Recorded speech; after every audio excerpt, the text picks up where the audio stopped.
Greetings. This is Paul the Poke from PaulthePoke.com. Today's topic, Jubilee. We're going to begin a new series on the concept of Jubilee, and we'll introduce the topic today.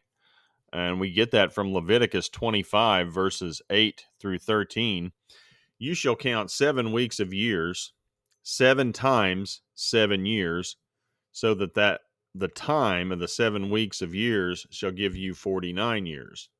Then you shall sound the loud trumpet on the 10th day of the 7th month. On the day of atonement, you shall sound the trumpet throughout all your land, and you shall consecrate the 50th year and proclaim liberty throughout the land to all its inhabitants. It shall be a jubilee for you, when each of you shall return to his property, and each of you shall return to his clan. That 50th year shall be a jubilee year, or shall be a jubilee for you. In it you shall neither sow nor reap what grows of itself, nor gather the grapes from the undressed vines. For it is a jubilee, it shall be holy to you. You may eat the produce of the field in this year of jubilee. Each of you shall return to his property. So, from the outset, you shall count 7 weeks of years, 70 times 7. And that should kind of take you to Daniel, 77s. And God lays out the math for you right here through Moses in Leviticus. So, which brings me to Moses. Moses is the author of Leviticus. And some of you guys may be thinking, why are you even bothering this? Well, of course he did. You would be surprised how many, critics are out there questioning whether or not Moses is actually the author of Leviticus, let alone the first 5 books of the Bible. God relayed the information to Moses. This took place in the desert at the tent of meeting, or the tabernacle. And God's chosen people are out of Egypt. They had not entered the promised land of Israel yet, and it's mentioned over 50 times in the book of Leviticus. God communicated to Moses. And we go back up here, or actually we'll slide down. It starts right out of the first verse, Leviticus 1, verse 1. Then the Lord called to Moses and spoke to him from the tent of meeting, saying, it's crystal clear. God spoke to Moses and spoke to him. That would be God spoke to him from the tent of meeting, saying. Pretty obvious where this has taken place from and to who, but I digress. Let's not get the message in the way of some wonderful critic and some critical thinking as they see it. But at any rate, the Hebrew word for Jubilee is Yovel. And per Strong's Concordance, it's a ram's horn, a trumpet, or a cornet. And it's also translated as Jubilee. And per Scripture, we do know a Jubilee year is proclaimed after the 7th Sabbatical or Shemitah year. The consequence calls for back-to-back years of rest for the land. So by definition, the 50th year is proclaimed after the 49th year. It's sequential. And the question is knowing the sequence of sabbatical or Shemitah years. Which sabbatical Shemitah year is the first in the sequence? And we're going to get into that a little bit later. And I think there are some clues that are offered where we can piece this together today in what is our Gregorian year 2021, Hebrew year 5782. I would argue, and I'm of the position, that we have just started a sabbatical year. Now, at the end of this next year, which would be fall 2022, that'd be 5783 on a Hebrew calendar. Does that initiate a Jubilee? And I don't know. I don't think so. We don't know, but we'll get into that in more detail. But back to the content, the Jubilee year is to be proclaimed on the Day of Atonement. So it's on the second fall feast. And those directions are pretty pretty straightforward. Then you shall sound the loud trumpet on the 10th day of the 7th month. Well, that's the Day of Atonement. And then God states it. Moses states it. God told Moses, on the Day of Atonement, you shall sound the trumpet throughout all your land. So God's being very clear. There's not to be any confusion as to when this should happen. He restates it. Blow a trumpet. He tells people, blow a trumpet twice. Blow a trumpet, sound the loud trumpet, sound the trumpet on the 10th day of the 7th month, or the Day of Atonement. So, I mean, in 2 sentences, it's stated twice, each one, on the Day of Atonement, and blow the trumpet. Pretty straightforward language. And we'll get into this here, determining the next year of Jubilee. It's very controversial. Now, some believe a year of Jubilee was proclaimed on Yom Kippur, Day of Atonement, in the fall of 2015. Some people think that.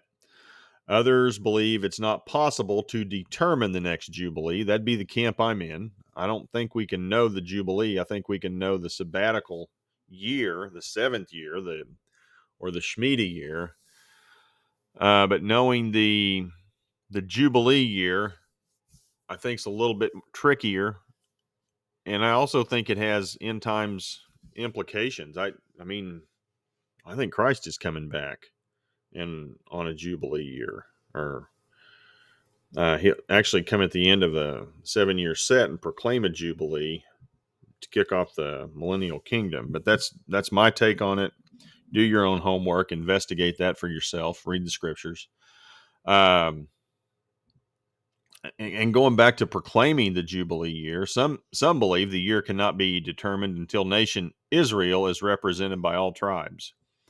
And then there's that whole debate within the tribes. I think it's a massive distraction. The lost tribes of Israel. This isn't real Israel. What's in Israel now doesn't count. And these tribes are scattered, and God will figure all that out.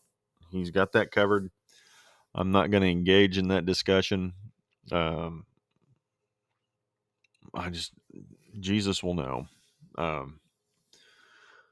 I do think Israel, that is in the land of Israel, what we know as nation Israel right now, is those are God's chosen people. And people can identify they're flawed. Guess what? Well, they're flawed just like everybody else. Do they do some things that are less than ethical, moral, desirable?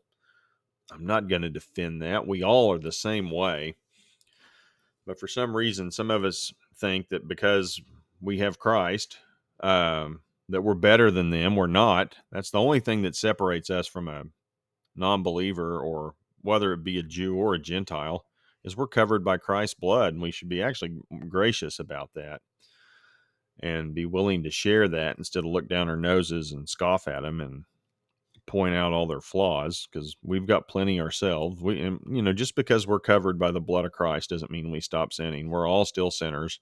We should be striving to stop that, as a point of sanctification and growth on a personal level, and trying to become more Christ-like. But we're still flawed in this current body, and that's not going to change until we either get raptured or resurrected from the dead. We're sinners. But anyway, nation Israel has not recognized a Jubilee year in over 2,000 years, and I got that from God's Final Jubilee, Dan Goodwin. Now, if you guys are interested in that, I highly recommend that book. It's a great book. And he takes a look at the end time scenario, some of the comments made by Daniel, as Gabriel shared to Daniel. Gabriel got his information from God. But I'm of the position that at this point, only God knows. He's the only one capable of telling time accurately, and it will all be woven together, and it will all make sense in the fullness of time, and it will be crystal clear when it happens, and we will be able to look back on it and say, well, of course. But we, relatively speaking, as God keeps time, we just don't know what time it is. But and I got a picture here of the Liberty Bell. And the Liberty Bell was inspired by the Hebrew concept of Jubilee. And the inscription on the Liberty Bell quotes Leviticus 25:10, Part B, proclaim liberty throughout the land to all its inhabitants. So, we see that here in the United States as, a proclamation of liberty and freedom to citizens, and that's true. To the Jew, they get their land back. I would argue as even a greater part of that, we'll get into this in more detail, humanity gets the land grant and deed back to planet Earth as well at some point in the future. And Christ will take that back. Satan has it right now. Little teaser into what's coming with some of these other studies on liberty. And the promised land, the chosen land, what God of the original land grant, that has yet to be fulfilled. Now it's divvied up how God says it should be divvied up. And then eventually those people from those tribes will inherit what God has granted them. But that has yet to be fulfilled. So this concept of Jubilee has many, many layers to it. And, from the planet to the nation Israel on a personal level, lots of layers, on a personal level of freedom, proclaim liberty throughout the land. You go back up here, it shall it shall be holy to you, separate. Each of you shall return to his property. And just the idea of freedom from sin. I mean, there's just so much in this concept of Jubilee, but we'll get into that as we go a little further. I think there are 8 parts to this series. We just finished a 4-part series on the idea of a Shemitah year or a sabbatical year, and that's the 7th year in a 7-year set. Well, this would be the idea of Jubilee would be the 50th year after 7 sets of 7 are completed, 49 years, and there would be a 50th year. And the 50th year is also the first year of a sabbatical set, so it gets a little interesting from a recognition math standpoint. But again, I think there's some hints we can tell. Some landmark things have happened in recent history, last 100 years or so, with God's chosen people. So look forward to getting into this discussion, this topic, this study. If you enjoy it, please feel free to share it with others at PaulthePoke.com. And then also it's under the category of Jubilee. And I think I did this about 7 years ago, and I'll probably every 7 years, as long as I'm here or we're all still here, probably complete this series every 7th year, unless the Lord come gets us and we're out of here or my time's up. But worth following up on and studying this topic. So again, under Jubilee, if you're interested, please feel free to type your email address in here and hit subscribe. That's a new button. WordPress is provided, so you can hit a gray subscribe button. Every time we submit a new post, you'll be notified via email, let you know we got something new out. So appreciate you guys following along. Hope you enjoy the series. Appreciate you taking the time to read and listen. Thanks a lot. Bye.